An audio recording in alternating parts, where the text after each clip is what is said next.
You're listening to Royce Live Worldwide Podcast. He's been often imitated, never duplicated. Some call him the David Letterman of the late night. Some call him the Arsenio Hall of Gospel. Feel the power, positive power. Jerry Ross. Can you feel the power? Can you feel the power? Feel the power of double XI.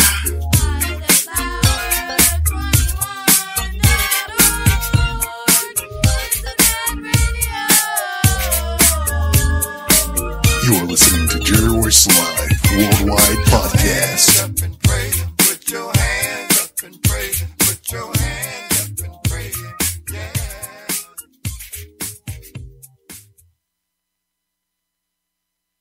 Calling God. Calling God. Each night before I lay my head down, I do pray that if I should die before I wake, I pray to the Lord my soul to take. And when the morning comes, I won't forget that He's the only one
Royce Live Worldwide Podcast.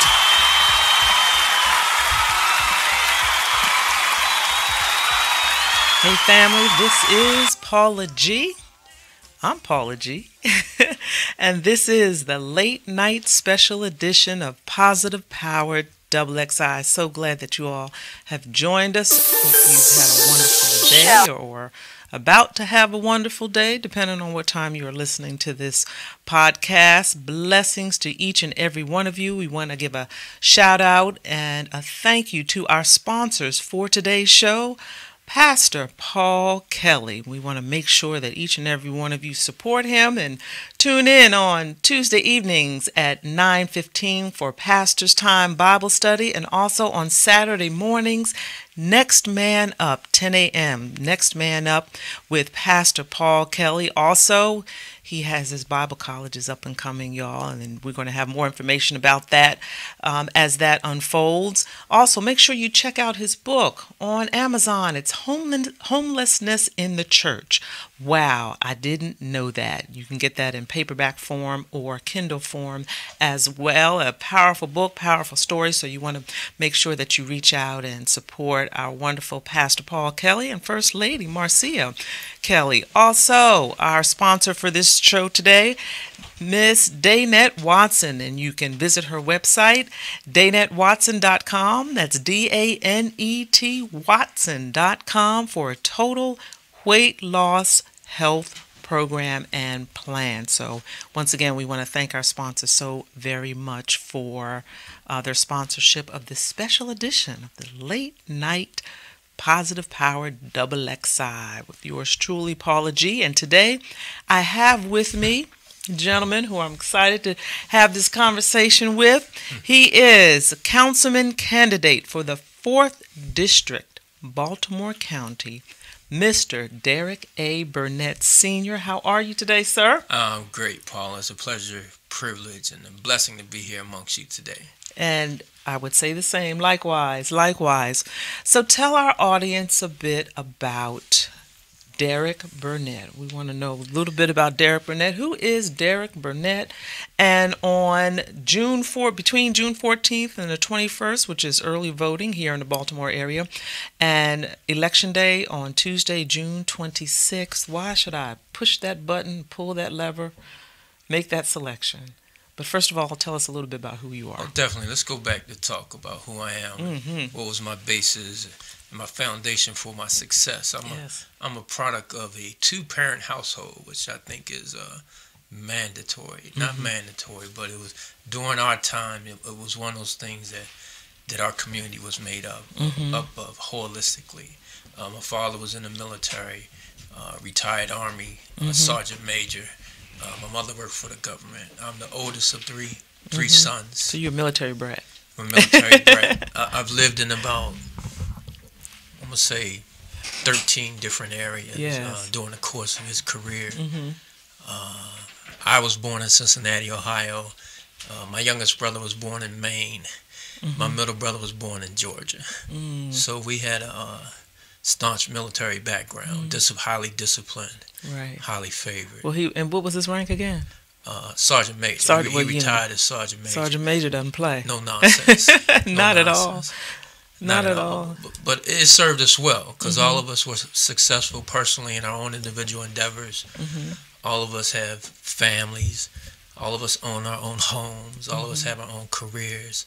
It's unfortunate he passed about 13 years ago, but the fact remains that he had a definite effect on who we are, whom's we are, and how we related to our community. Where were some of the places that you lived as a child? I know there's a lot, because they have that saying. What branch of service was he? He's Army. He's Army. So you can plug in any branch, but the saying is the Army home is where the Army sends you. Pretty much. Pretty much. We lived in Maine, New Jersey, Ohio, Georgia.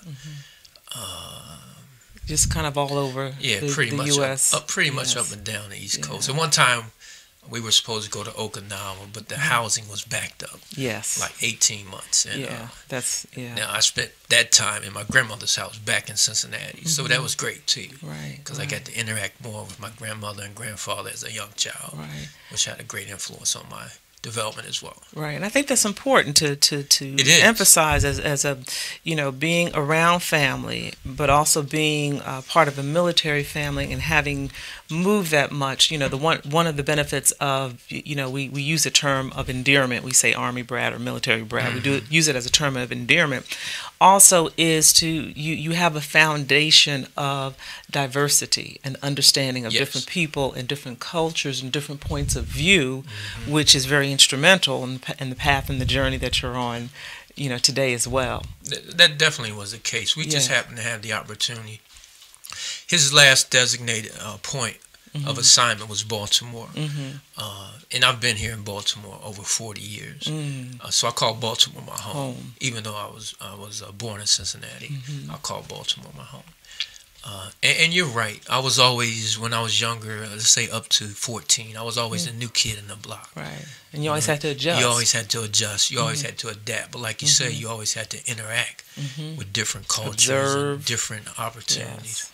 Different individuals, and be able to blend. Right. So and think on your feet, because you're in different environments, and what's important in one environment, what's a priority in one environment, may not be the case in another environment. So you have to be able to be flexible and open. And right. Yeah. Right. And that served me well, because it gave me an opportunity to be able to listen more. Yes. To my surroundings, you know, and so I can adapt accordingly. So that was great. I mean, we first moved here in Baltimore. We lived in Dundalk for like 2 years. Oh yeah, I know Dundalk. On the other side of town. It was closer to his point of work at Fort Hollyberg before it was shut down. My mother was working in Social Security, so she was making a drive every day, through the tunnel, and we know that wasn't gonna last long. So mama wasn't doing that for a minute. My father always taught me, happy wife, happy life. Yeah. Words of wisdom. So all this wisdom you got at a young age. So we relocated to Woodlawn, 5 minutes away from her place of employment. Business. And I grew up in a great neighborhood. And when I say great, I mean it was awesome. Known as Woodmore. Yeah. And it was a community built of hardworking families, two-parent households, and to this day I'm connected with members of my community. And I left physically living in Woodmore, let's say back in, 84, 85. But I still have roots there, because that's where I grew up. That's where I met a lot of the people that I know still today. I still know their parents that lived there. I know some people who've lived there over 40 or 50 years. It was one of the first, I'm going to say, major enclaves on the suburbs of Baltimore, right on the edge, where you had African Americans settle. And I think it was because of the close proximity to Social Security, which was a major employer in that particular community. But Woodmore has generated and produced professionals in every aspect, in every career. I bet you I can name somebody that's doing anything, from an astronaut, doctors, lawyers, financiers, stockbrokers, engineers, architects. I mean, I could just go through my Rolodex. Somebody from the neighborhood. Right. So that was a great side of the community, and it gave me a great foundation. And even though academically and athletically, we were always touted, let's say, as county boys when we was playing basketball. I'm a big basketball fan. And we would always play guys from the city, and I guess they would try to come out and test our mettle. Right. And there's many times that send them back in town. We say 5 new and a better crew. I like that. 5 new and a better crew. Y'all get back in the car, go back in town. But I had some great times. I met a lot of people. Sports was something that exposed me to many sides of the city. Playing sports, you get to meet a lot of different people. Just all over the city. So you really, I mean, just in listening to your upbringing and your background, you really have some wonderful, strong values as your foundation. Your father being military, learning discipline, no nonsense. I would dare say him demonstrating how to operate as a man under pressure under certain circumstances, as well. Your mom, a working spouse and a military spouse, and demonstrating also, discipline and structure and hard work, time management, all those things. You also mentioned listening, and as a military child, developing listening skills and being able to be flexible and to adjust and adapt pretty much on a dime, because sometimes those deployments or PCS moves can kind of come back to back. So being able to really be flexible, as far as that is concerned. And then your Woodmere community, just the closeness and Yes. knowing community and understanding community and what goes on in the community and just the heartbeat of the community. So some really good foundation. It was great. It's part of my campaign platform. Yes. It was that unity within the community will elevate us all. Yeah. And that's something that we have. Right. And unfortunately, I don't think that's something that we have now. Right now, and I think we're kind of dispersed and divided in so many different ways. And we've got to kind of and we got to come back together. I say we got to recircle the wagons. Come back to what's worked and proven. Right. And we're going to expound on that on the at a second later half date. of this. Yeah, that sounds great. We're going to expound on that. So you had a strong background, a strong upbringing. What about your school years or college years, 20s, 30s? Yeah, I as I was saying, at the time I had these aspirations of playing basketball. I played some college basketball on the community college level, but I was always a great student. So I called myself the ultimate student athlete. I went to community college at Baltimore County Community College. Excellent. I played there. I got a degree in architectural engineering. Then I transferred to Hampton University. At the time, it was Hampton Institute. All right, yes. I still have trouble with that. Hampton Institute, Hampton University. That's another story for another time. Yes. That's a show in itself. Yes. I got a professionally accredited degree in architecture. Bachelor of Architecture was a 5-year program at Hampton University, which served me well. Realistically, that's architecture is the ultimate STEM career, and I say that because not just STEM but STEAM. Architecture is the study of technology, engineering, art, math, and music combined. Wow. So you have STEAM, but you got STEM, but you have to add STEAM in there, because realistically, a great building has a musical rhythm to it. You could look at it vertically, you could look at it horizontally. A great design building has a rhythm to it. Music is involved there. It's that rhythm. Definitely. And we're going to continue that conversation on the flip side about that rhythm, about that structure. We're going to talk a bit about your campaign, what your platform is, and why we should vote for you in the coming week, almost week and a half. Wow, less than a week. Less than a week. Days. Early voting starts June 14th. We are having a conversation here today on this late night special edition of Positive Power XXI. We are talking with Councilman candidate for the 4th District, Baltimore County, Mr. Derek A. Burnett Sr. I'm Paula G., and we will be back in a moment. You're listening to Jerry Royce Live Worldwide Podcast.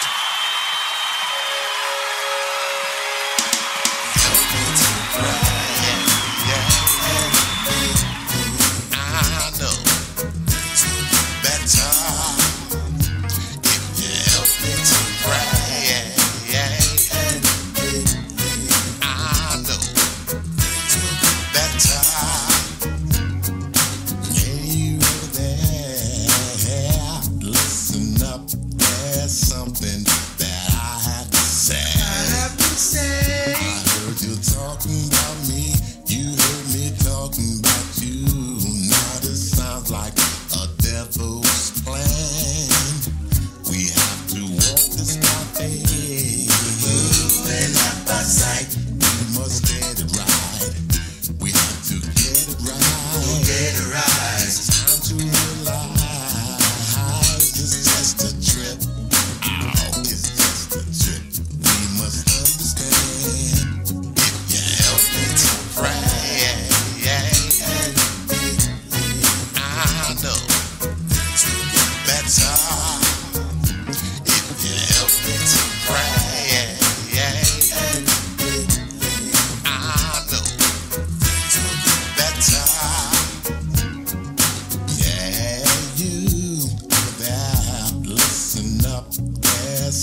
Royce Live Worldwide Podcast.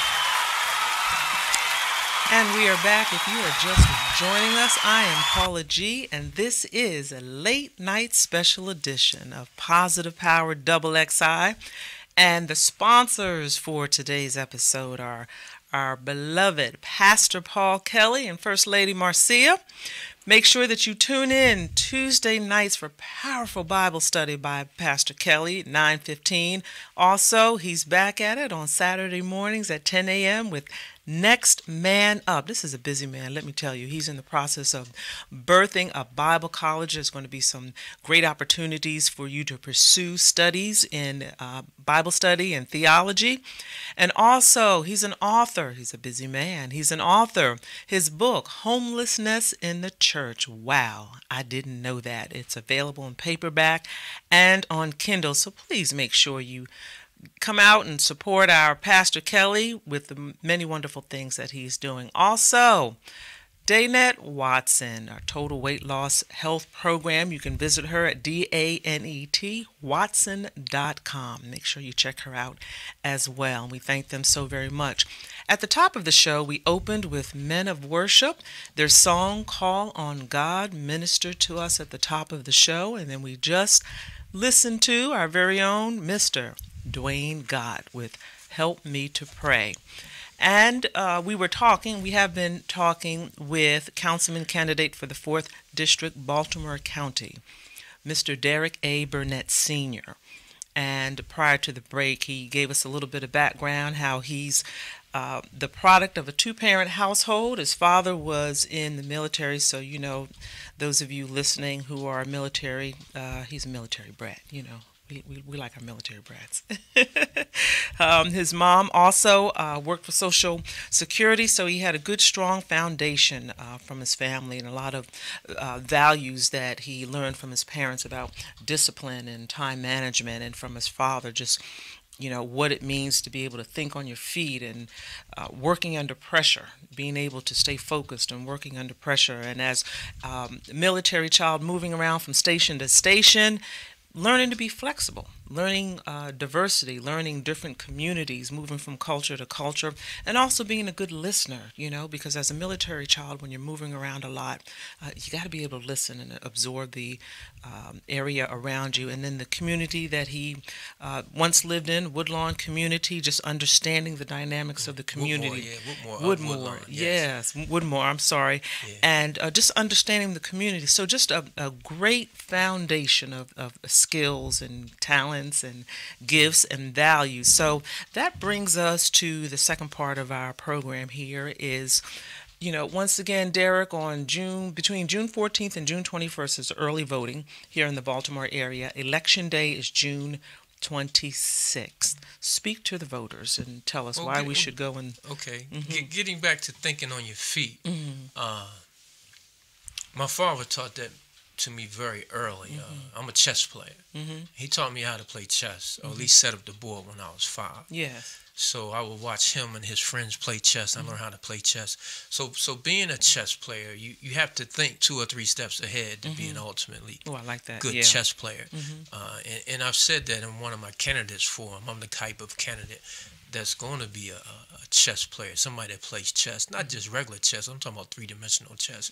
3-dimensional chess, you have 3 different boards. So you have to think vertically as well as horizontally, and that goes hand in hand with who I am and my profession of being an architect. You have to think vertically as well as horizontally to make things work. And I'm a proactive type candidate, and I'm not a reactive type candidate. And I say I'm not going to be playing checkers. I'm not going to wait for somebody else to make a move for me to make a move. And realistically, our community is so far behind as it relates academically, educationally, environmentally. We have to have candidates in place that can think 2 or 3 steps ahead, so that we can position ourselves as a community to be sustainable and successful. With that being said, you know, I transitioned from Hampton. I worked 12 years with the Army Corps of Engineers as a project architect. I was a civil engineering officer in the Air National Guard. I designed and managed one of the largest projects in the Baltimore District engineering division of the Army Corps of Engineers while I was in my tenure. It was like a $30 million, 230,000 square foot facility. I've done about projects in about 8 different countries throughout the world. So I have a regional perspective. I have an international perspective. I have a professional perspective that I want to bring back to the community. Okay. I'm not just talking to be talking. Right. I'm talking, and From I actually experience. walk the walk from experience. Right. My brother has an IT company. All of us was pretty in tune academically as it relates to math. Right. We used to call him Rain Man. Right. So he had an IT company that at one time employed 800 people. So during the transition of me leaving my government job to start my own little design build company, I've worked on about 8 different churches in the community. I've done some schools, some custom homes, child care centers, things of that nature. Right. But those are projects that, they come and go. Realistically and economically, for our community to build sustainable wealth, we have to be involved with things that are residual. And I'm trying to bring that information, knowledge, and past performance to the community, to the children, to the adults of the community. We got to have more than jobs. I've always been told a job stands for just over broke. You got to go back to work. You may not like that job, but you got to sustain yourself.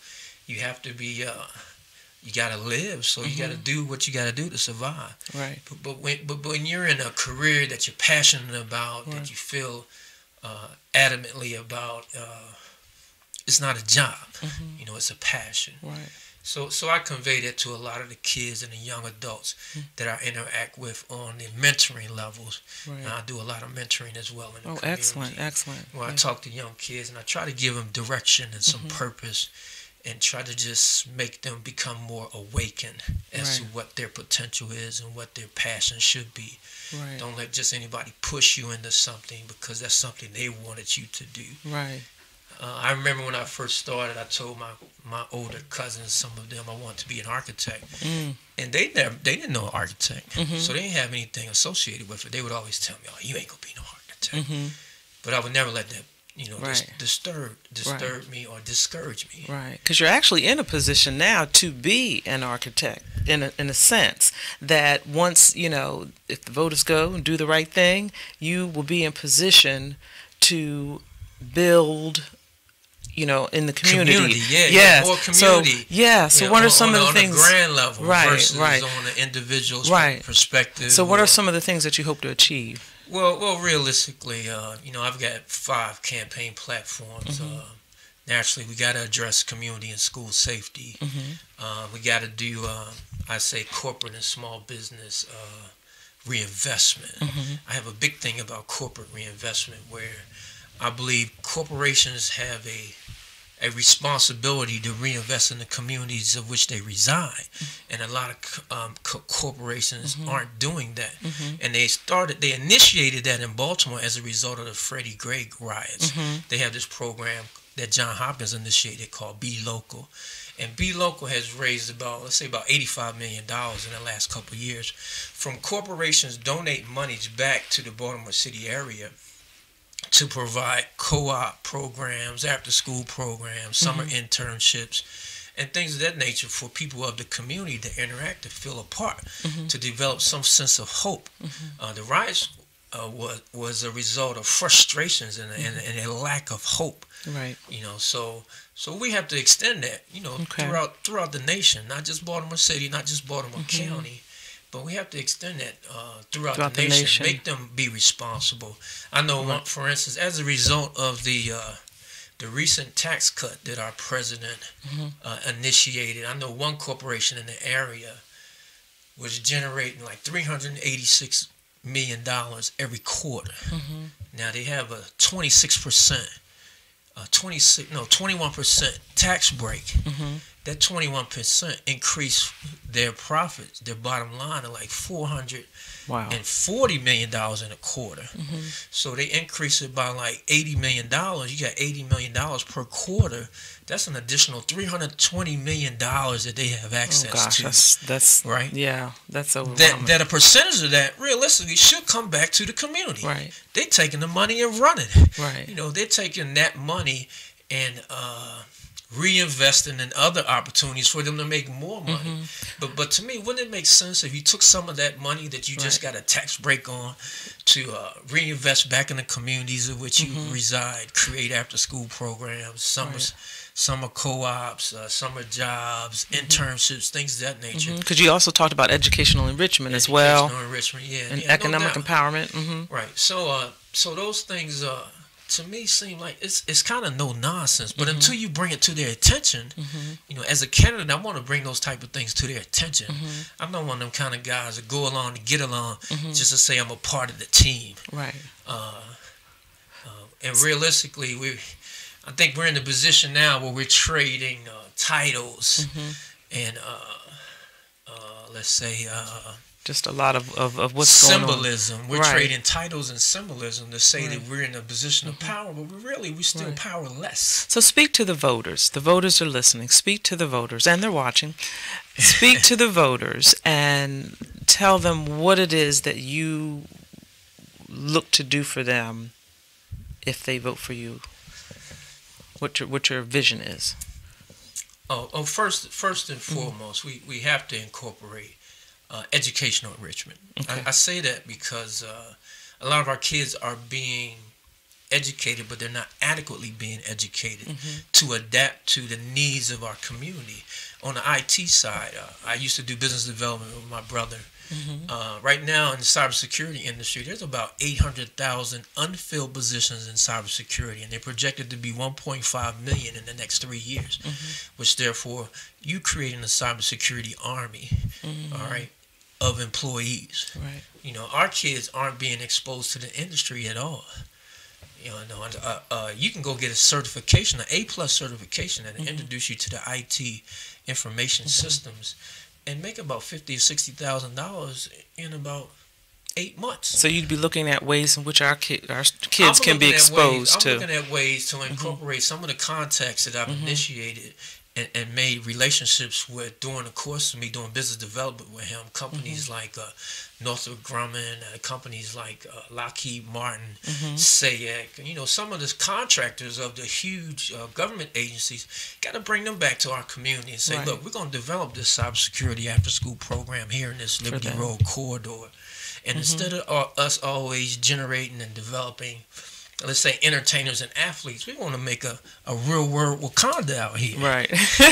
Real world Wakanda. Yes. Where we can have kids aspire. Okay, it's okay to be a computer science technologist or a computer science engineer. And we have a lot of engineers. Baltimore has one of the greatest engineering programs at Morgan State University in the country. Right. But we just need to expose more of our children to that, more of our adults to that. And give them that exposure. Give them that exposure. We have a couple minutes. Our time goes so fast. Wow, always. Talk to us a little bit about cultural and generational collaboration. Okay, cultural and generational collaboration. In our particular district, there's like 10 different cultures that live in our district. From all over the world. From Africa, from India, from Asia, from the Middle East. Right. And the only thing realistically that ties us together is money. We don't come together on one platform to do anything as a community. And if we did come together, let's say if there's 10 different cultures, you see my 10 fingers, right? We're all moving in our separate ways, going our own way, trying to make a way for our own culture. But if we came together, look at this, we came together as, that's a powerful entity that we need to bring together and try to create something together. So you're looking at ways to bring all of those together. Bring all of those together. Yes. Excellent. And on the, let's say the generational side, generationally, we're separated. Yeah. Our seniors are separated from our children if you're not directly related to them. Some of our seniors are afraid to speak to 15-year-olds, 14-year-olds from fear of backlash. When I was growing up, there's no way that an adult would be afraid to speak to a child. Right. And nowadays, you have adults afraid to say anything to children, and that's not good. So you're looking to change that and close that gap. Reconnect that. Because like you said, when I was living with my grandmother, my grandfather, that's added wisdom that's added to a child's life. And it's really huge, that generational collaboration, because it's not only within each culture, but as you were saying, with the cultural collaboration, the generational collaboration that comes along with that as well, because different cultures view the generations differently. They interact with the generations differently. So just it sounds like it's a multitude of it really is. Meshing and bringing together. And getting back to the cultural, our kids got to learn how to speak more than one language. That's huge. I was brought up, yes, that's huge. I spoke Spanish. Mm-hmm. I spoke a little French. Mm-hmm. I mean, I was learning a little French and English. Yeah, being a military child. Being in the military, yes, I went to Peru and South America on one of my deployments. I ended up with a better room as a young captain because I spoke the language to the receptionist at the desk. Right. And the colonel did. And I believe, and I could be wrong because, Paula G doesn't know everything. But I believe we may be the only, one of the few, or maybe the country where the majority of people are not bilingual. You're talking about your South America, your African continent, Europe. Majority of people, in these different parts of the world speak at least their own language and a second language of maybe neighboring country. Of course, a lot of countries speak English as well, but I think we're one of the few that are just monolingual. We're behind, especially since technology has connected the world. We used to be like, if you were going to college, you was trying to get a job, you was competing with those in your particular region for that particular job. Unfortunately, today, via the internet, you're competing against competition from all over. And our kids have to be informed, and they have to embrace that when they apply themselves academically. And they have to understand they're competing against the world. Right. So can you tell us a little bit, and I think we have a little bit more time. Tell us a bit about, because we're going to get a little technical here, because these things are important. Okay, early voting between June 14th and June 21st. Election day is Tuesday, June 26th. Right. And you're running for the 4th district, but I understand there are several districts here. There's actually 7 county councilmatic districts in Baltimore County. But realistically, there's only one minority councilmatic district where predominantly the population is minority. Okay. And it happens just to be the one that I'm running for. Okay, and that would be the 4th district. Okay. Correct. Okay. And voters can come out. The early voting is the 14th through the 21st. 10 o'clock. 10 o'clock to 8 o'clock. Okay. Early voting. Okay, so we can go week. Before work, we can go after work. And 10 o'clock.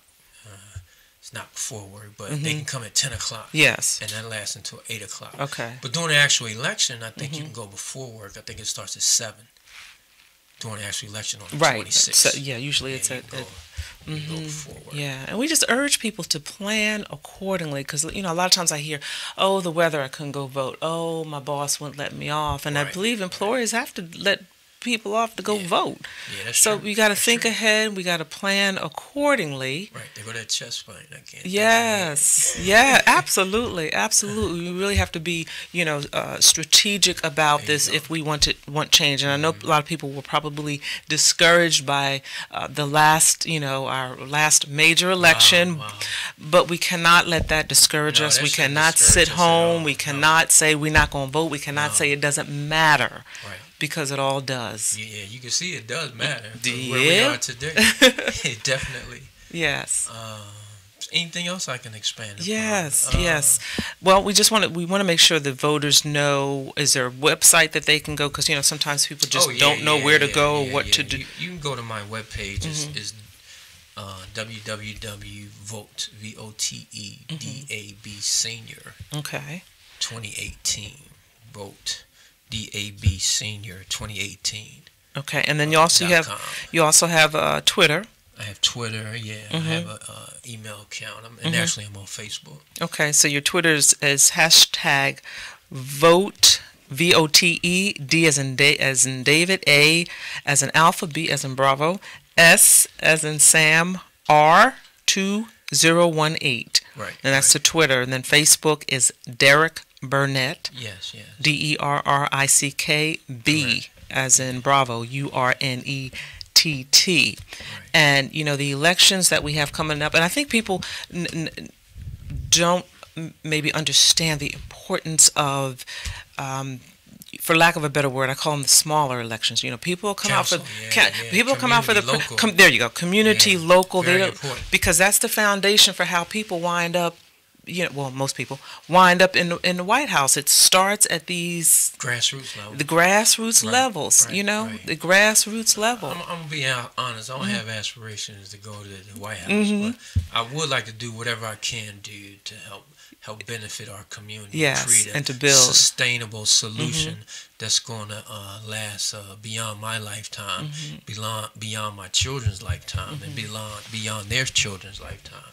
Because realistically, when you design a building, it usually lasts about 100 years. Right. 50 years. Even though I only get paid once. I don't know how they let that happen.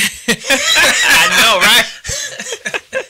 Back in the day, I'm like, man, what was y'all thinking about? Yeah, I even asked one of my professors that. He looked at me all confusing. I was like, man, well, anyway, moving right along. Right. I got you.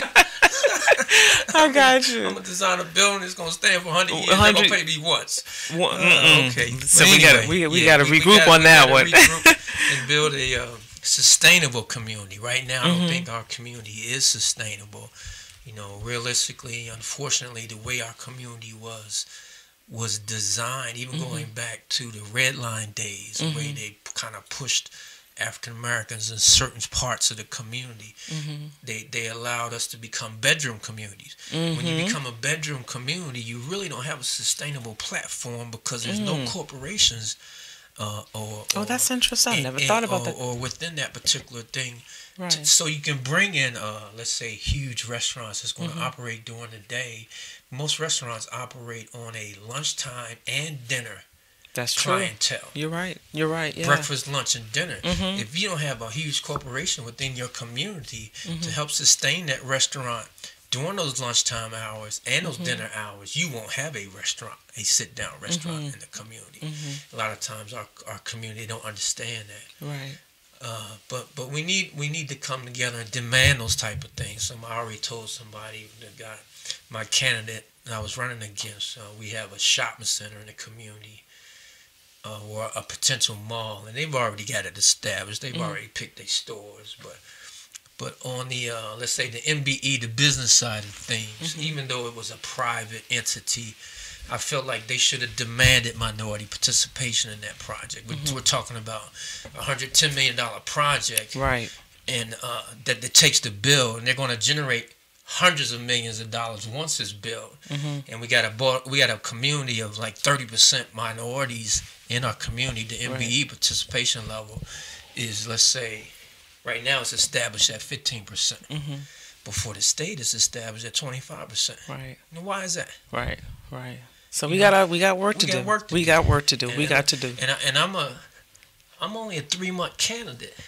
And I figured that out. Yes. And the guy I'm running against has been in office for 3 years and hasn't addressed that. So that's one of the issues I have. Yes. Well, and it's like we said at the top of the show, that with the background that you have and the foundation that you have and the skills, the experience that you bring to the platform, that our voters between June 14th and June 21st are early voting, and election day on June 26th, that councilman who's now a candidate for the 4th District of Baltimore County, Derek A. Burnett Sr. Those of you who are in the 4th District of Baltimore County, do the right thing. Do the right thing. We want to thank you for being with us today. We want to thank our sponsors, Danette Watson. You can visit her, DANET, Watson.com for total weight loss health program, and also our Pastor Kelly, Pastor Paul Kelly. Great Bible teaching on Tuesday evenings at 9:15 and p.m. and also on Saturday mornings. Next Man Up at 10 a.m. He's got an up-and-coming Bible college to be announced. Stay tuned for that. Also, his book, Homelessness in the Church. Wow, I didn't know that. Wow. It's available in paperback and Kindle. Thank you so much to our guests this evening. Derek A. Burnett Sr. shouts out to Batman himself, Jerry Royce Live. I'm Paula G. This is a late night special edition of Positive Power 21. Can you feel the power? Can you feel the power?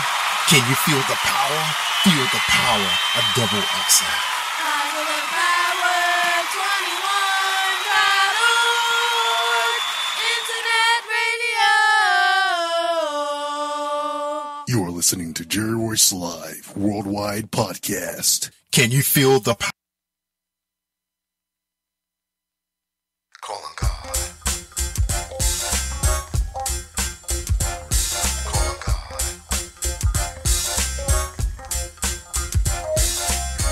Each night before I lay my head down, I do pray that if I should die before I wake, I pray to the Lord my soul to take. And when the morning comes, I won't forget that He's the only one. Sometimes when I kneel and pray, I can't find the words to say, I call on God. Sometimes when I can't find the words to say, I call on God.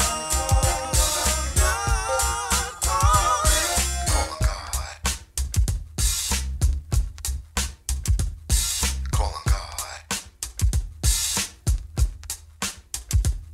Now don't try and judge me by the things you hear me say. If it had not been for the Lord, I don't know where I'd be today. He turned my life around. I was lost, but now I'm found.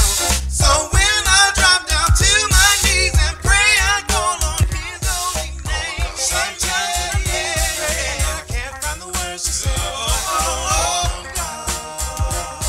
I call on the name of Jesus. Sometimes when I need Jesus and I can't find the words to say, I call on God.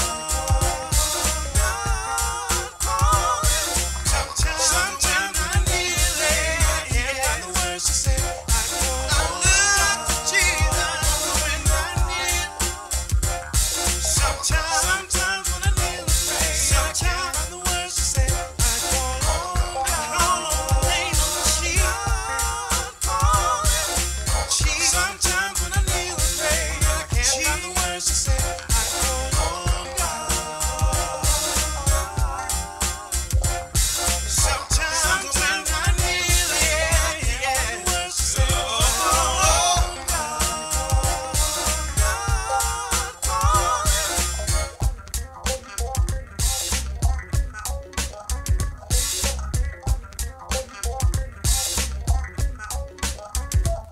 Now don't try and judge me by the things you hear me say. If it had not been for the Lord, I don't know where I'd be today. He turned my life around. I was lost, but now I'm found. So when I drop down to my knees and pray, I call on His holy name. Sometimes I can't find the words to say. Oh, God. Sometimes I need to pray and I can't find the words to say. Oh, God. Sometimes when I need to pray, can't find the words to say. Oh, God. He's my sometimes when I need to pray, He's my peace. He's my hope for tomorrow. He's my sometimes when I kneel and pray. He's my healer. He's all that I need. Yes, He is. His name is Jesus. Precious Jesus.